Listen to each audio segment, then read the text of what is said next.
आपका बहुत बहुत स्वागत है इस चैनल पे। तो हिस्ट्री की सीरीज़ में आज हम चैप्टर 2 के साथ डील करेंगे।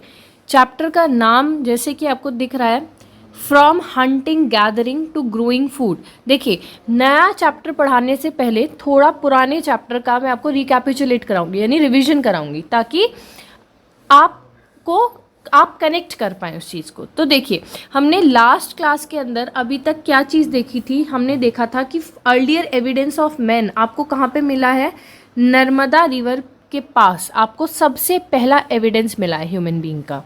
फिर आपने देखा कीर्थर एंड सुलेमान रेंज में अर्लीस्ट एविडेंस मिला है एग्रीकल्चर का, जहाँ पे वीट एंड बार्ले को ग्रो किया जाता था।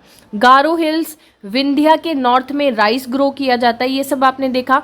और आपने हंटिंग गैदरिंग को भी देखा। हंटिंग गैदरिंग मतलब क्या, हंट करना यानी जानवरों का शिकार करना, और गैदर करना यानी कि फॉरेस्ट से इम्पॉर्टेंट यूजफुल प्लांट रिसोर्सेज को इकट्ठा करना। ठीक है, अब हम हंटिंग गैदरिंग से कहाँ पे स्विच कर रहे हैं, कहाँ पे बदलाव कर रहे हैं, ग्रोइंग फूड यानी एग्रीकल्चर की तरफ जा रहे हैं।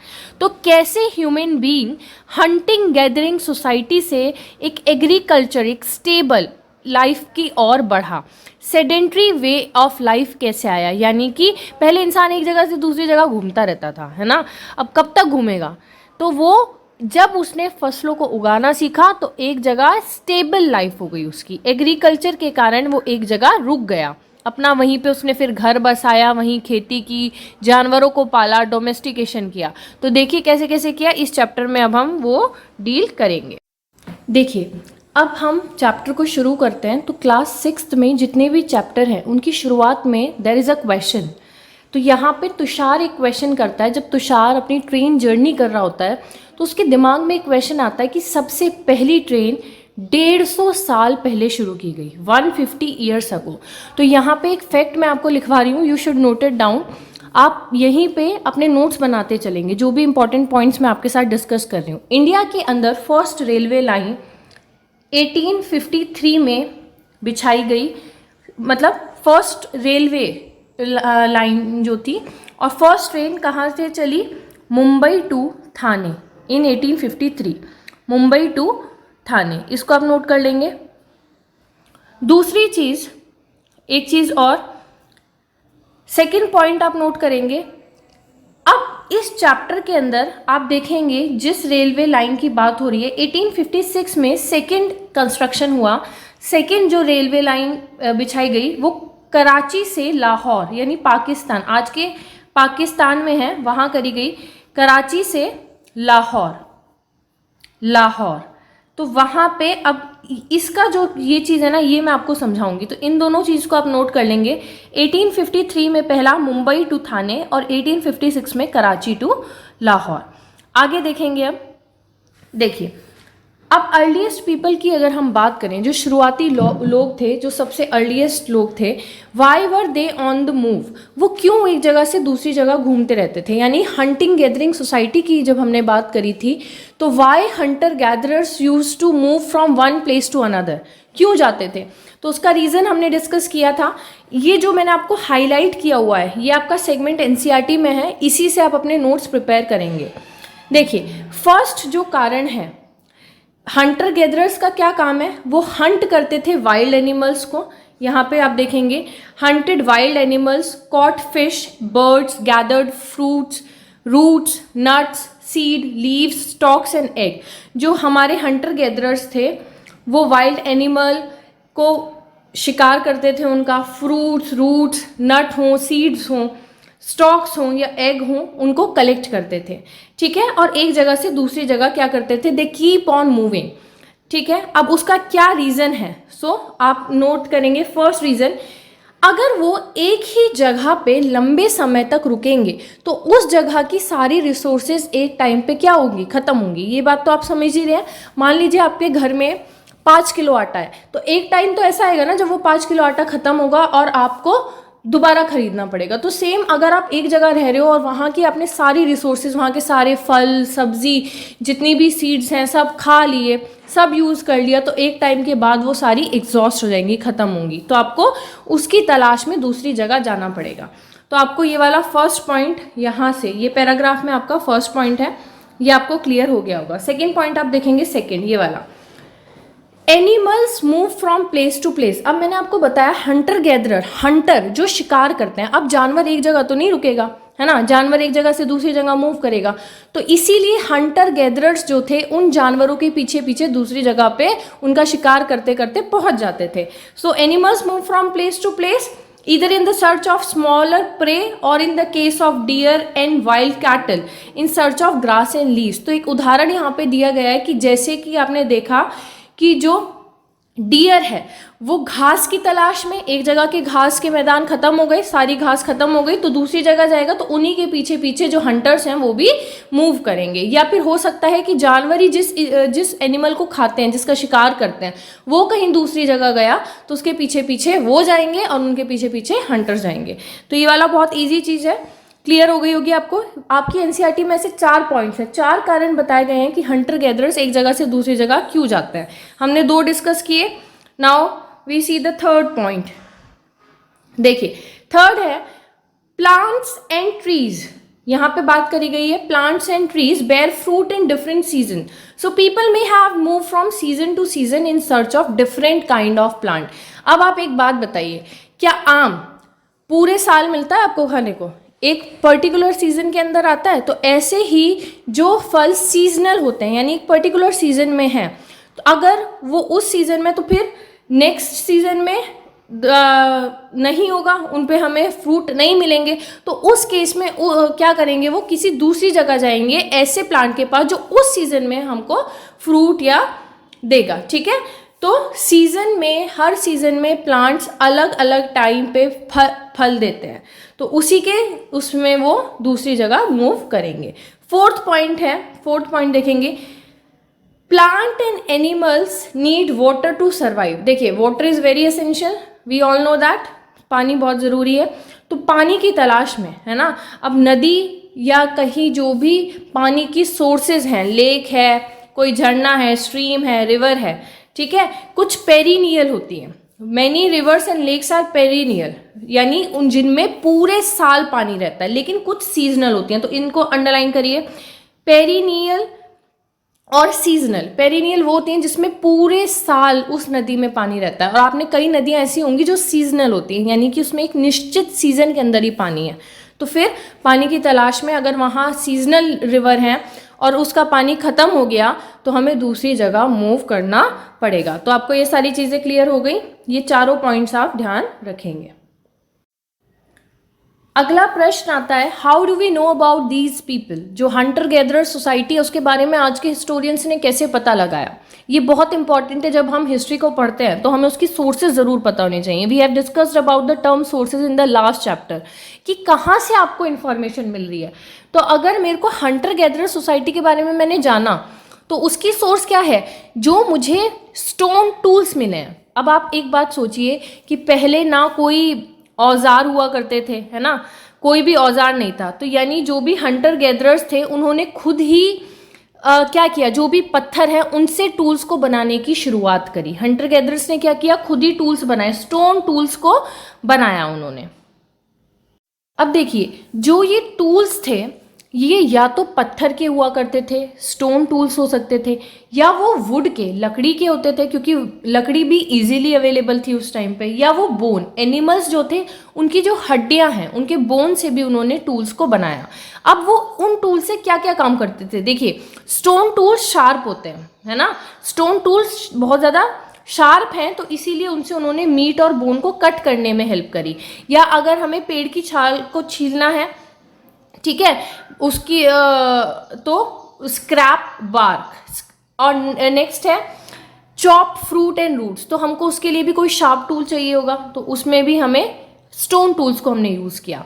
लेकिन अगर मैं other tools were use to chop wood which was use as fire wood, ठीक है, wood was also use to make huts and tool. अब इन्होंने वुड की बात करी है कि जो लकड़ी थी उसका ये कहाँ इस्तेमाल करते थे, तो वुड का यूज वो कहाँ करते थे, अपनी झोपड़ी, क्योंकि अब भाई वो धीरे धीरे हंटिंग गैदरिंग सोसाइटी से धीरे धीरे कहाँ शिफ्ट करेंगे, एक स्टेबल लाइफ की तरफ जाएंगे, तो रहेंगे एक प्रॉपर जगह पे जहाँ उनको पानी मिल जाएगा कि हाँ भाई यहाँ है, तो वहीं पे वो अपने कैंप्स बिल्ड करेंगे, रहने की जगह करेंगे, हट्स बनाएंगे, या अपने वुड से उन्होंने टूल बनाए, या फायर वुड की तरह लकड़ी को आग जलाने के काम में उन्होंने इस्तेमाल किया। तो ये वाली सारी चीज़ आपको समझ में आ गई। यहाँ से आपकी जो क्वेश्चन बनेगा एग्जाम में वो बनेगा कि हमारी अर्लीस्ट हंटिंग गैदरिंग जो सोसाइटी थी वो किस तरीके के टूल यूज़ करती थी।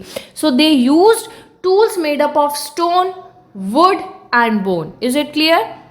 Now see the next. यहाँ पे इस पिक्चर में आपको बहुत अच्छे से एक चीज़ दिख जाएगी। देखिए इस पिक्चर में आपको ये वाला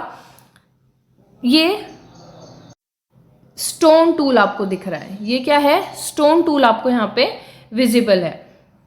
तो आपने देखा कि ये स्टोन टूल कितना शार्प है, इसकी कितनी पॉइंटेड एज है। तो ये किसी भी चीज़ को कट करने में, यहाँ पे देखिए ये जो भी एनिमल की स्किन है उसको ये कट कर रहे हैं, तो ये इजीली यूज होगा उसको कट करने के लिए। तो ये इस तरीके से स्टोन टूल का इस्तेमाल किया करते थे।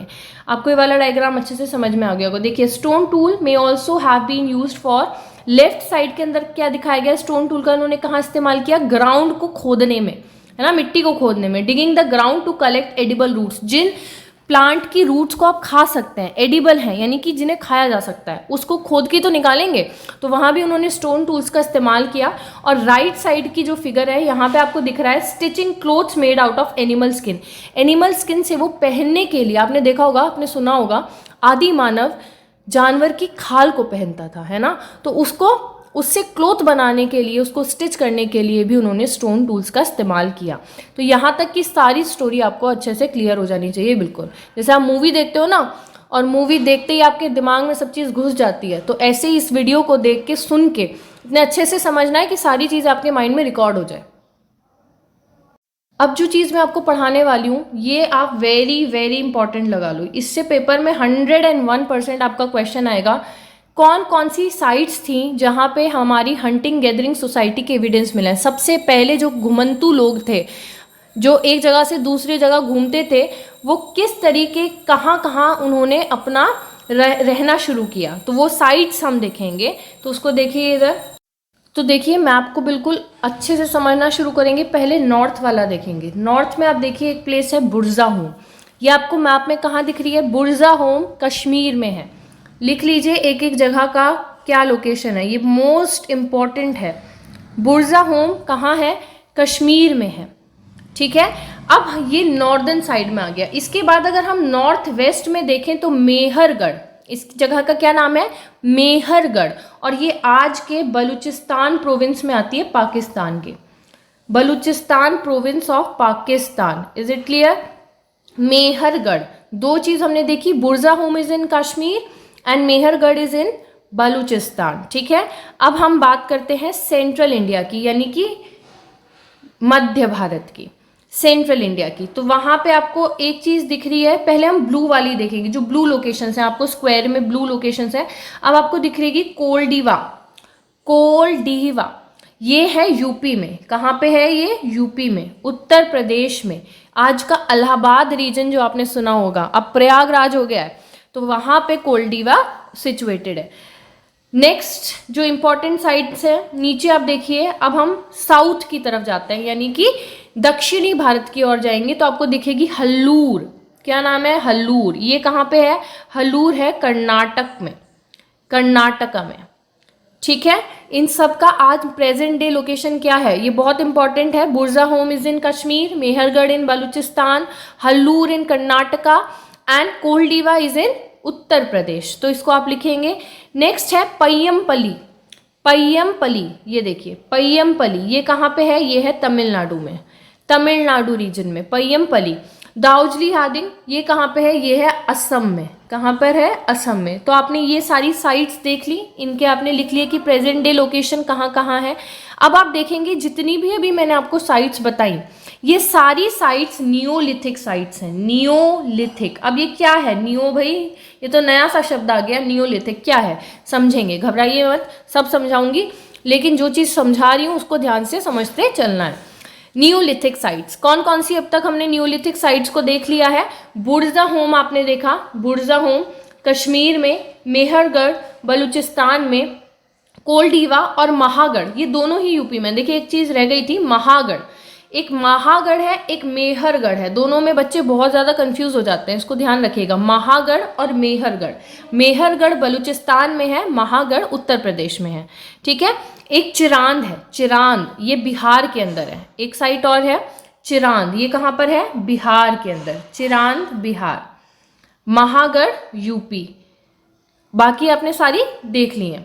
दाउजली हादिंग असम, पयमपली तमिलनाडु, हल्लूर कर्नाटका, ये सारी क्या है? नियोलिथिक साइट्स हैं। अब हम बात करते हैं पैलियोलिथिक साइट्स। इनका एक टेबल बना लीजिए और वहाँ लिख लीजिए, मैं अभी समझाती हूँ पैलियोलिथिक क्या है। नेक्स्ट साइट जो है पैलियोलिथिक साइट्स, तो पैलियोलिथिक साइट्स को इन्होंने ट्राइंगल से दिखाया है। तो यहाँ सबसे पहला है मध्य भारत में, it is in central India, Bhimbetka, Bhimbetka site, right. Bhimbetka is in present day Madhya Pradesh. कहाँ पर है ये? प्रेजेंट डे मध्य प्रदेश में है भीमबेटका। आपने बहुत ही ज़्यादा नाम सुना होगा भीमबेटका का। ये यूनेस्को वर्ल्ड हेरिटेज साइट भी है, यानी यूनेस्को की प्रोटेक्शन में ये साइट है, यूनेस्को वर्ल्ड हेरिटेज साइट है भीमबेटका।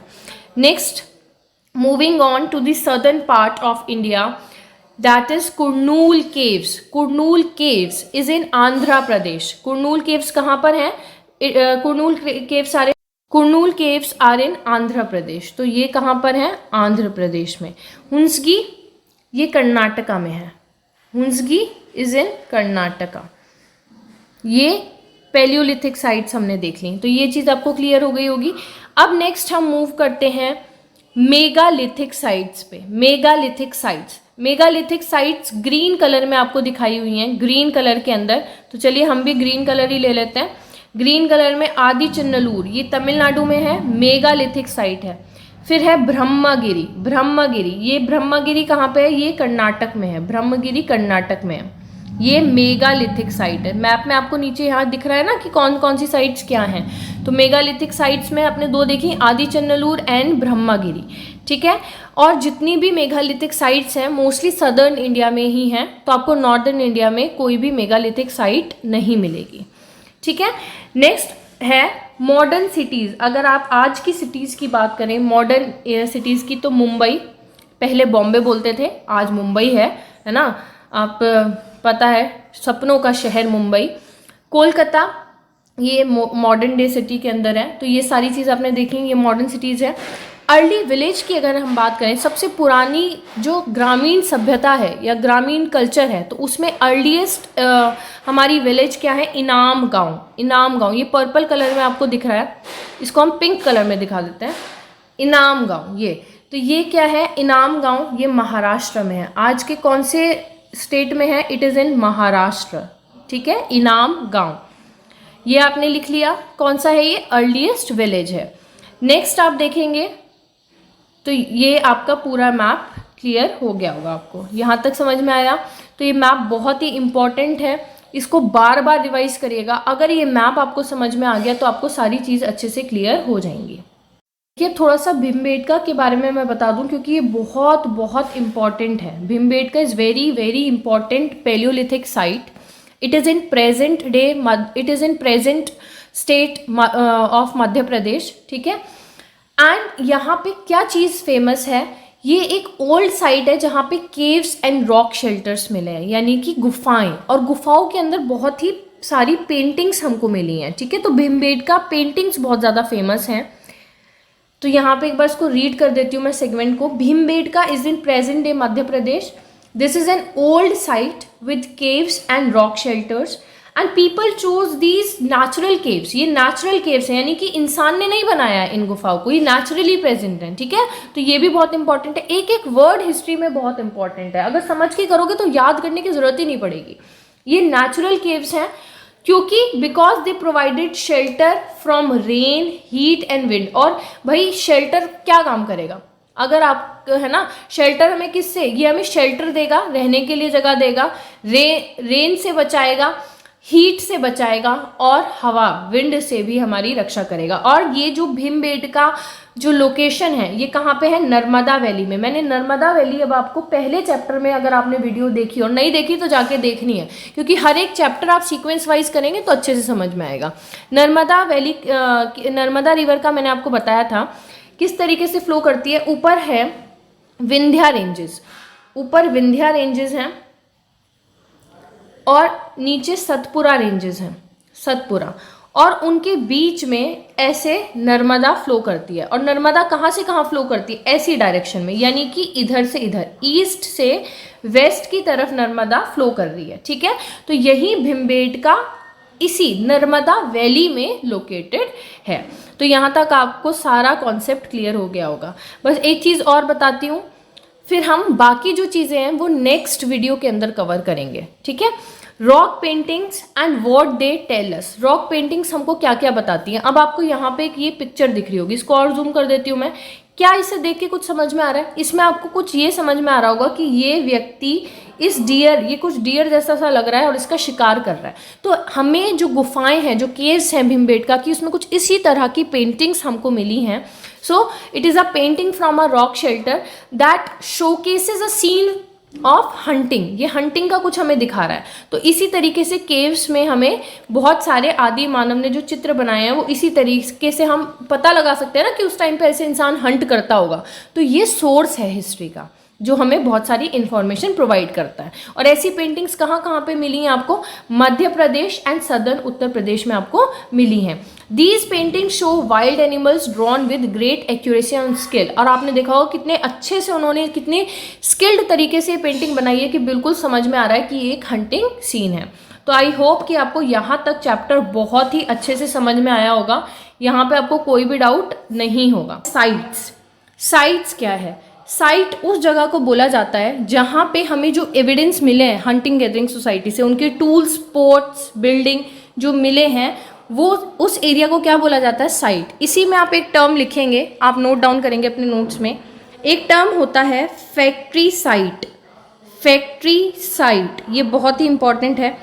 फैक्ट्री साइट हम उस जगह के लिए इस्तेमाल करते हैं, places where stone tools are found. जिस जगह पे स्पेशली स्टोन टूल्स हमें मिले हैं उसको हम फैक्ट्री साइट बोलते हैं। ठीक है, उसके लिए स्पेशल टर्म है ये। तो आपको ये चीज़ समझ में आ गई होगी। और यहाँ पे एक बात कही गई है, साइट्स कोई भी जगह हो सकती है। These may be found on the surface of earth. Earth की सतह पे भी मिल सकते हैं। Buried under the earth, earth के अंदर भी दबे हुए हमें मिल सकते हैं, या फिर वाटर के अंदर, समटाइम्स इवन अंडर वाटर भी हमको ये साइट्स मिल सकती हैं। तो यहाँ तक आपने सारा नोट कर लिया होगा। आगे देखेंगे फाइंडिंग अबाउट फायर। ये बहुत ही इंपॉर्टेंट है, इसको आप मार्क कर लीजिए, वेरी वेरी इंपॉर्टेंट। तो देखिए ये मैप मैंने आपको लास्ट क्लास में दिखाया था और इसमें मैंने आपको सारी साइट्स बहुत अच्छे से समझाई थी। इसमें एक साइट आपकी बहुत इंपॉर्टेंट है, कुरनूल केव्स। इसको यहाँ जूम कर देती हूँ। कुरनूल केव्स, ये मैंने आपको बताया था, it is a palaeolithic site in Andhra Pradesh. कहाँ पर है ये? आंध्र प्रदेश में। तो यहीं पे हमें अर्लीस्ट एविडेंस मिला है फायर का, कुरनूल केव्स। ठीक है, ये हमने देख लिया आंध्र प्रदेश में। तो traces of ash have been found here, यानी हमें राख के साक्ष्य मिले हैं, ऐश के एविडेंस मिले हैं। People were familiar with the use of fire. इससे हमें पता चलता है कि अगर हमें यहाँ पे ऐश मिली है, इसका मतलब लोगों को आग का इस्तेमाल करना ज़रूर आता होगा। तो एक बात हमने देखी कि पैलियोलिथिक एज से ही लोगों को क्या आग के बारे में नॉलेज थी, फायर का यूज़ करना उन्हें थोड़ा थोड़ा समझ में आ गया था। People were familiar with the use of fire. तो एक क्वेश्चन बन जाता है कि आग की खोज कब हुई? तो आग की खोज हमारी पुरापाषाण यानी पैलियोलिथिक एज में ही हो चुकी थी। लेकिन अगर हम बात करें कि उसका सही तरीके से इस्तेमाल इंसान ने कब जाना, तो वो उसको न्यूलिथिक पीरियड में आया। Fire could have been used for many things. और फायर का इस्तेमाल उसने फिर जब सीख लिया यूज़, तो कहाँ किया उसने? सोर्स ऑफ लाइट, एक लाइट की सोर्स के रूप में रोशनी मिलती है भाई, है ना। टू रोस्ट मीट, अब वो पका हुआ खाना, कुक्ड फूड खाने लगे। And to scare away animal, तो जो जानवर थे वाइल्ड एनिमल, उनसे बचने के लिए, उन्हें डराने के लिए भी फायर का इस्तेमाल किया गया। तो यहाँ तक आपको ये वाली चीज़ अच्छे से क्लियर होगी। अब एक टर्म था पैलियोलिथिक, मीजोलिथिक और नियोलिथिक, ये मुझे समझाना था। तो देखिए पैलियोलिथिक, पैलियो मतलब ये दो ग्रीक शब्दों से मिलके बना है। कौन से? ग्रीक शब्दों से, पैलियो और लिथिक। लिथ मतलब होता है स्टोन यानी पत्थर, और पैलियो मतलब होता है पुराना। तो old stone, old stone age, जब सबसे पहले मानव के पास कोई भी टूल नहीं था, there is no tool, so what they did, क्या वो करते थे, दे यूज्ड स्टोन टूल्स। तो वो स्टोन टूल्स का ही इस्तेमाल किया करते थे, क्या करने के लिए, जो भी अपने काम हैं औजार की तरह इस्तेमाल करते थे। So the palaeolithic period extends from 2 million years ago to about 12,000 years ago. और पैलियोलिथिक का टाइम पीरियड कितना है, ये बहुत इंपॉर्टेंट है, 2 मिलियन ईयर अगो से लेकर 12,000 साल तक। मिलियन मतलब होता है 10⁶, यानी कि 20 लाख साल पहले। कितना, 20 लाख साल पहले, ठीक है। 20 लाख साल पहले से लेकर 12,000 साल पहले तक सारा टाइम पीरियड क्या है, पैलियोलिथिक। अब ये देखो कितना बड़ा अंतराल है, यानी इसमें 99% ऑफ हिस्ट्री हमारी इसी के अंदर कवर है। 99% हिस्ट्री हमारी किस में कवर है, पैलियोलिथिक के अंदर कवर होती है। अब पैलियोलिथिक को भी 3 पीरियड्स के अंदर डिवाइड किया जाता है, 3 काल में विभाजित किया जाता है। कौन कौन से, it is divided into lower, middle and upper Palaeolithic. Lower Palaeolithic, middle Palaeolithic और अपर पैलियोलिथिक, ये पैलियोलिथिक की ही क्लासिफिकेशन है, तो ये आपको याद रखनी है। पैलियोलिथिक को कितने उसमें क्लासीफाई किया हमने कैटेगरी में, lower Palaeolithic, middle Palaeolithic and upper Palaeolithic. यहाँ तक आपको समझ में आ गया। चलिए नेक्स्ट देखेंगे। नेक्स्ट है नियोलिथिक। नियो मतलब नया, लेकिन इन दोनों के बीच में पैलियोलिथिक और नियोलिथिक यानी कि नव पाषाण काल और पुरा पाषाण काल, पुरा पाषाण यानी पैलियोलिथिक और नव पाषाण यानी नियोलिथिक, इनके बीच में भी एक पीरियड होता है मीजोलिथिक। तो पहले मीजोलिथिक को समझ लेते हैं, फिर हम पैलियोलिथिक उस पे जाएंगे, नियोलिथिक पे।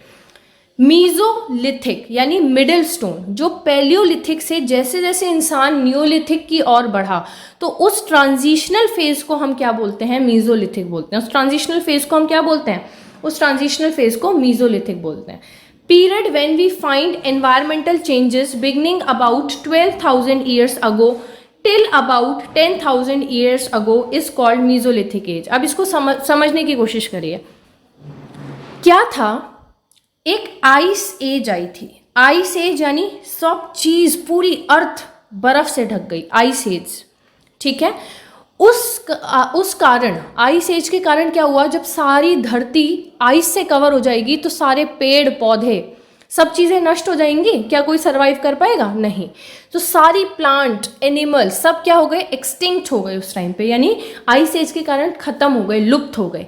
लेकिन धीरे धीरे 12,000, जब 12,000 वर्ष की मैं अगर बात करूं, पहले 12,000 वर्ष पहले क्या हुआ, आइस एज खत्म होने के ऊपर आ गई, ठीक है।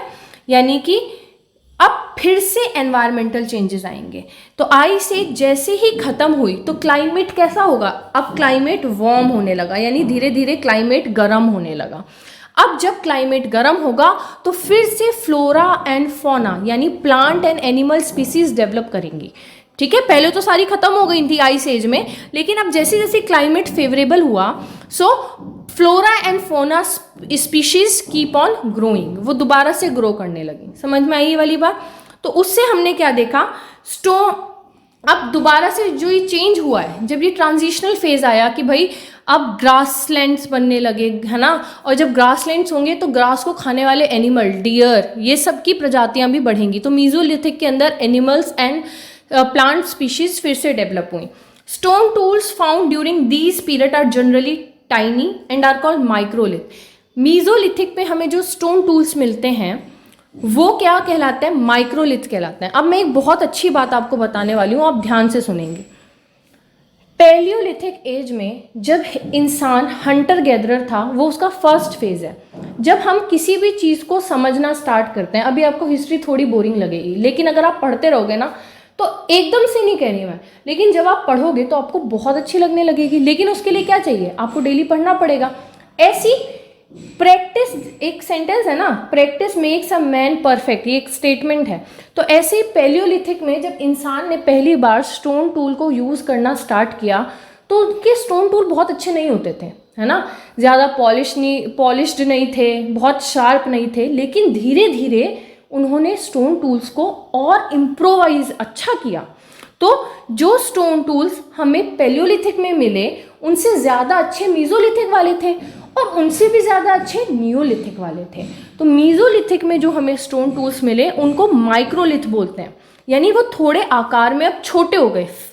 ठीक है, कैसे हो गए? आकार में अब थोड़े छोटे हो गए, और उनका स्पेशली क्या नाम दिया गया? माइक्रोलिथ। अभी आपके पेपर में एक क्वेश्चन बन गया कि माइक्रोलिथ कौन सी स्टोन एज में मिले, पैलियोलिथिक, मीजोलिथिक या नियोलिथिक? तो आपका 1 नंबर तो बहुत अच्छे से पक्का हो गया।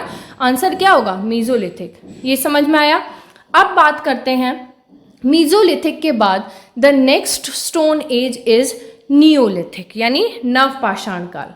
नियोलिथिक एज कब से कब तक है? अब 10,000 साल के बाद जो कुछ भी हुआ, अब क्लाइमेट पूरी तरीके से अच्छा हो गया, वार्म, एकदम सही, तो उस एज को बोलते हैं नियोलिथिक एज, यानी नवपाषाण काल।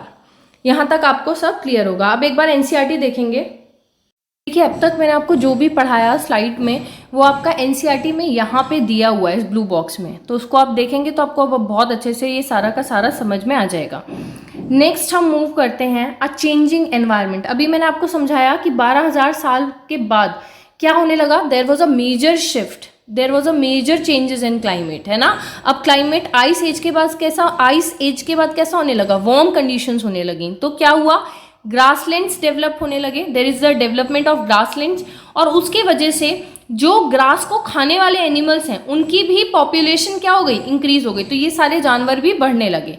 अब फिशिंग भी इंपॉर्टेंट हो गई। तो यानी कि जब ट्रांजिशनल फेज था पैलियोलिथिक से we are moving towards the neolithic era, है ना, so that transitional phase is called mesolithic. तो वहाँ पे fishing also became very important, and from here there is the beginning of farming and herding. तो यहाँ से agriculture की शुरुआत होती है। तो जो आपका चैप्टर का नाम था ना, from hunting gathering to growing food, कैसे उन्होंने खाने को खुद खाना उगाना सीखा, किस तरीके से अनाज को उगाया, तो वो हंटिंग गैदरिंग अब हम पढ़ चुके हैं। अब नेक्स्ट क्या देखेंगे? अब जैसे जैसे क्लाइमेट वार्म हो गया ये है, तो धीरे धीरे इंसान कहाँ स्विच करेगा? एग्रीकल्चर की तरफ स्विच करेगा, और एनिमल्स को डोमेस्टिकेट भी करेगा। तो पहले कौन कौन सी फसलें थी? देखिए, यहाँ ये चीज़ बहुत इंपॉर्टेंट है। Wheat, barley and rice grew naturally in different part of the subcontinent. जैसे जैसे क्लाइमेट में चेंज हुआ, तो जो गेहूँ, जौ और चावल की फसल थी वो खुद ब खुद ही उग गई, खुद ब खुद ही, ठीक है, नेचुरली। तो जितने भी लोग थे, men, women and children, probably collected these grains as food. तो उन्होंने इन अनाजों को कलेक्ट किया खाने के रूप में, है ना, एक फूड सोर्स है ये, एंड लर्न वेयर दे ग्रू, और तब सीखा कि कहाँ ये उगते हैं, कैसे उगते हैं। तो जब वीट, बार्ले एंड राइस खुद ब खुद उग गए, तो उनको कलेक्ट करके इंसान ने सीखा कि इनको कैसे उगाया जाता है, ठीक है, इनके लिए क्या कंडीशंस चाहिए इनको उगाने के लिए, और इस तरीके से इंसान क्या बन गया? इस तरीके से इंसान फार्मर बन गया, ठीक है। तो पीपल बिकेम फार्मर्स, ये आपको समझ में आ गया। अब अगला एक नंबर का जो क्वेश्चन है, 1 मार्क क्वेश्चन, ये आपका पेपर में ज़रूर आएगा कि पहला एनिमल कौन सा था जिसको इंसान ने पाला, ठीक है। तो वो था वाइल्ड इंसेस्टर ऑफ डॉग। इसको आप अंडरलाइन कर लेंगे, this is very very important question. तो ये 1 नंबर के लिए आपका प्रिपेयर हो गया, ठीक है। तो अब हमारी सोसाइटी कैसी हो गई? एग्रीकल्चर से धीरे धीरे एग्रीकल्चर भी सीख गए हम, और डोमेस्टिकेशन करने लगे एनिमल्स का। अब देखिए, डोमेस्टिकेशन क्या है? अगर इसकी डेफिनेशन पूछी जाए, व्हाट इज़ डोमेस्टिकेशन, तो आप क्या बताएंगे? देखिए, ये एक ऐसी प्रोसेस है जिसमें इंसान यह समझता है कि कौन सा जानवर और कौन सा प्लांट स्पीशीज़ ऐसी है जो उसके लिए यूज़फुल है। अच्छा, एक बात बताइए, हम कुत्ते को पालते हैं, ठीक है, लेकिन क्या हर एक एनिमल को पालने के पीछे कोई ऑब्जेक्टिव रहता है? अगर गाय को हम पाल रहे हैं, गाय को डोमेस्टिकेट कर रहे हैं, क्यों? क्योंकि वो हमें दूध देती है, ठीक है। तो आपने बचपन में फर्स्ट क्लास में पढ़ा होगा कि पेट एनिमल और डोमेस्टिक एनिमल में भी एक अंतर होता है, ठीक है। तो जो हमारे लिए कमर्शियली यूजफुल है ना, जिनसे हमें कोई प्रोडक्ट मिल रहा है, वो क्या है? डोमेस्टिक एनिमल है। तो डोमेस्टिकेशन वो प्रोसेस है जिसमें people grow plants and look after animal, जिसमें वो प्लांट्स को ग्रो करते हैं और एनिमल्स की देखभाल करते हैं, लेकिन कौन से एनिमल्स की? जो उनके लिए यूजफुल है, ठीक है। तो plants and animals that are tended by people became different from wild plant and animal. अब इसमें वाइल्ड एनिमल तो नहीं आए, शेर को तो नहीं हमने पाला, क्यों उसको नहीं पाला, क्योंकि वो क्या है, वाइल्ड एनिमल है ना, उसका कोई यूज़ है हमारे लिए जिनको हम पाल सकते हैं, जो हमारे लिए यूज़फुल हैं। तो उन्होंने क्या चीज़ करी, सिलेक्शन किया। मेरा कहने का मतलब जो टर्म था वो था selection of plant and animal. तो इंसान ने यह समझ डेवलप करी कि किस प्लांट और किस एनिमल को उनको डोमेस्टिकेट करना है। इसमें प्लांट का भी इस्तेमाल हुआ है, ध्यान रखिएगा। प्लांट की स्पीसीज को भी देखा कि कौन से प्लांट को हम उगा सकते हैं जो हमारे लिए पॉइजनस नहीं है। तो इस पैराग्राफ में वही चीज़ आपको समझाई गई है, आपको ये अच्छे से क्लियर हो गई होगी। ये देखिए एक चीज़ मैंने अंडरलाइन करी है, ऐसा कौन सा अर्लीस्ट प्लांट है जिसको इंसान ने डोमेस्टिकेट किया या फिर उसको उगाया, तो व्हीट एंड बार्ले, गेहूं और जौ, ये बहुत इंपॉर्टेंट है। नेक्स्ट है कौन सा अर्लीस्ट एनिमल है, वो आपने देखा डॉग, लेकिन और भी कौन कौन से अर्लीस्ट डोमेस्टिकेटेड एनिमल हैं, वो है शीप एंड गॉट। ठीक है, अब हम सीड्स का इस्तेमाल कैसे करते हैं, जो ग्रेन है उनका इस्तेमाल कैसे करते हैं। देखिए ग्रेन को हम एक सीड की तरह भी यूज़ कर सकते हैं, है ना, जिससे दोबारा प्लांट्स को रीग्रो किया जा सके, है ना। अनाज का जो दाना है उसको हम दोबारा से एक बीज की तरह इस्तेमाल करके दोबारा से उस प्लांट को ग्रो कर सकते हैं। एज अ फूड भी यूज़ कर सकते हैं, एज गिफ्ट्स क्यों बोला गया, आप आगे देखेंगे धीरे धीरे जब हमारी सोसाइटी बहुत डेवलप करेगी तो बार्टर सिस्टम आएगा। बार्टर सिस्टम यानी लेन देन में, है ना, या हम किसी को गिफ्ट कर रहे हैं, है ना, सोसाइटी में जब बहुत सारे लोग आएंगे तो सोशलाइजेशन होगा, तो एज अ गिफ्ट या फिर स्टोर्ड फॉर फूड, हम इसे आगे एज अ स्टोर्ड फूड भी यूज़ कर सकते हैं आगे खाने के इस्तेमाल के रूप में। तो ये आपने देखा कि ग्रेन का इस्तेमाल किस किस तरीके से किया गया। एक क्वेश्चन आता है, देखिए, do you think Hunter gatherers would have made and used pots, give reasons for your answer. क्या आपको लगता है कि हंटर गैदरर सोसाइटी ने पॉट्स का यूज़ किया होगा?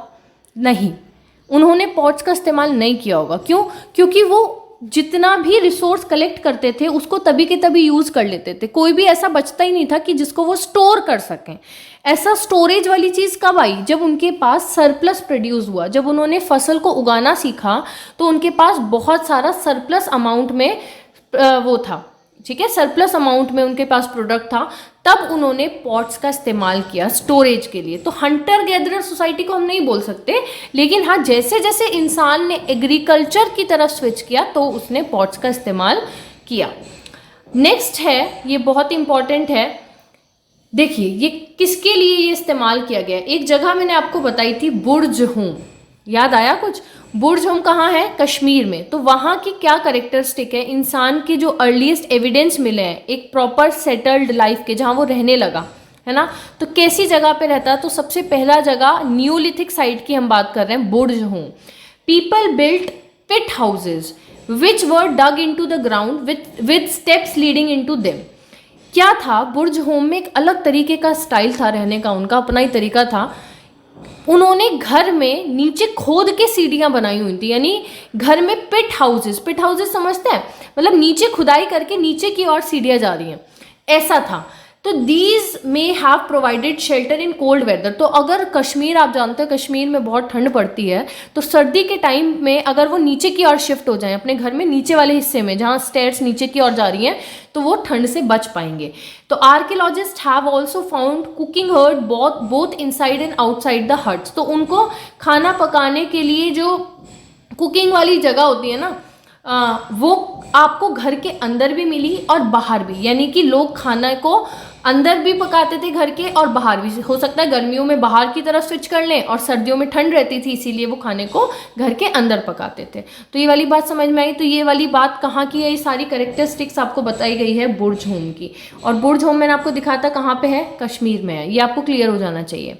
नेक्स्ट हम देखते हैं पैलियोलिथिक टूल्स और न्यूलिथिक टूल्स, ये आपको अच्छे से समझ में आ गए। एक बार और देख लेते हैं, आपकी बुक में सेगमेंट है उसी को मैंने शॉर्ट कर दिया है पॉइंट्स की फॉर्म में। These include tools that were polished। तो पॉलिश टूल कहाँ पे होंगे, पैलियो के या नियो के? ऑफकोर्स नियो के, क्योंकि वो इम्प्रूव्ड होंगे। फाइन कटिंग एज, बहुत ही शार्प होंगे, और आपने देखा है आप चटनी पीसने के लिए सिलबट्टे का इस्तेमाल करते हैं, है ना। तो मोर्टार एंड पेसल यानी ग्राइंडिंग करने के लिए, यानी कि अपना जो भी गेहूं है, अनाज है, उसको पीसने के लिए सिलबट्टा है ना, सिलबट्टा और जो गोल गोल सा होता है उसके ऊपर यूज करते हैं, उसकी बात की गई है। लेकिन जो पैलियोलिथिक टाइप के टूल हैं वो इतने ज़्यादा शार्प या अच्छे नहीं होते थे, और उसमें बोन टूल्स भी आते थे। हमने शुरू में देखा ना, हंटर गैदर वुड के टूल, स्टोन के या बोन्स के यूज़ करते थे, तो वो पैलियोलिथिक की बात की गई थी वहाँ। पॉट्स का इस्तेमाल कहाँ किया गया? कुकिंग फूड के लिए, है ना, स्टोरेज के लिए। और अब बात करते हैं, कपड़ा सिलना भी इंसान ने सीख लिया। भाई कितना दिमाग आ गया कि सब चीज़ें सीख ली उसने, और अब क्या करा उसने, क्लोथ को वीव करना भी सीख लिया। डिफरेंट काइंड ऑफ मटेरियल, जैसे कॉटन ग्रो होने लगी थी। सबसे पहले कॉटन अगर हम बात करें इंडियन सब कॉन्टिनेंट में, तो पाकिस्तान में मेहरगढ़ में कॉटन प्रोडक्शन भी हुआ।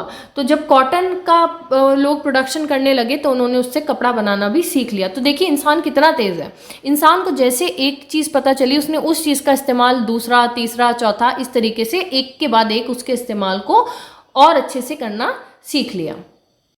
तो हमने बुर्ज होम के बारे में देख लिया। अब एक और आपके लिए साइट इंपॉर्टेंट है, मेहरगढ़। ये बलूचिस्तान में है, बताया था आपको मैंने। अब इसमें देख लेते हैं कि इसमें कैसी कैसी चीज़ें मिली हैं। This site is located in the fertile plain. अब फर्टाइल प्लेन यानी कि उपजाऊ जगह पे है, ठीक है। तो यहाँ पे प्रोडक्शन अच्छा खासा हो सकता है एग्रीकल्चर। और मेहरगढ़ के लिए मैंने आपको अभी बताया कि यहाँ कॉटन प्रोडक्शन भी हुआ है, तभी लोगों ने कपड़ा सिलना भी सीख लिया, धीरे धीरे कपड़ा बनाना। और ये कहाँ पे है? बोलन पास, इसको अंडरलाइन कर लीजिए, बोलन पास। अब पासेस क्या होते हैं? देखिए अगर मान लीजिए कोई भी हिल रेंजेस हैं, है ना, तो उनको ऐसे तो क्रॉस नहीं किया जा सकता, तो उसमें दर्रे होते हैं जिनसे पहाड़ियों को क्रॉस किया जा सकता है, तो उसको पास बोलते हैं। तो बोलन पास कहाँ पे है? बलूचिस्तान में है। कहाँ है? बलूचिस्तान की कीर्थर रेंजेस जो हैं उसमें बोलन पास है, ठीक है। तो Bolan pass is in Baluchistan province which is one of the most important routes into Iran. तो ये ईरान में जाने के लिए भी एक इम्पॉर्टेंट रूट है। अगर हम पाकिस्तान से बोलन पास को क्रॉस करें तो कहाँ पहुँच जाएंगे? ईरान पहुँच जाओगे, ठीक है। तो Mehrgarh was probably one of the places where people learn to grow barley and wheat. तो यहाँ पे सबसे पहले देखो, फर्स्ट चैप्टर में ही पढ़ा, सुलेमान और कीर्थर रेंज में वीट और बार्ले ग्रो होता था। अब उसको स्पेसिफाई कर दिया कि उस रेंज में कौन सी जगह पे? मेहरगढ़ में। तो आपको लिंक करना आ जाएगा ना हिस्ट्री को, तो आप हिस्ट्री के मास्टर हो जाओगे ऐसी। तो सुलेमान और कीर्थर रेंज में कौन सी जगह? मेहरगढ़। बार्ले एंड वीट का प्रोडक्शन सीखा, और उन्होंने शीप एंड गॉट्स को पहली बार डोमेस्टिकेट करके उनकी रियरिंग यानी कि अब देखो शीप से हमें क्या मिलता है? उससे वूल बनती है ना। गॉट का milk commercial as a product use होता है। तो इस तरीके से उन्होंने सीखा। यहाँ पे अर्लीस्ट विलेजेस डेवलप हुई।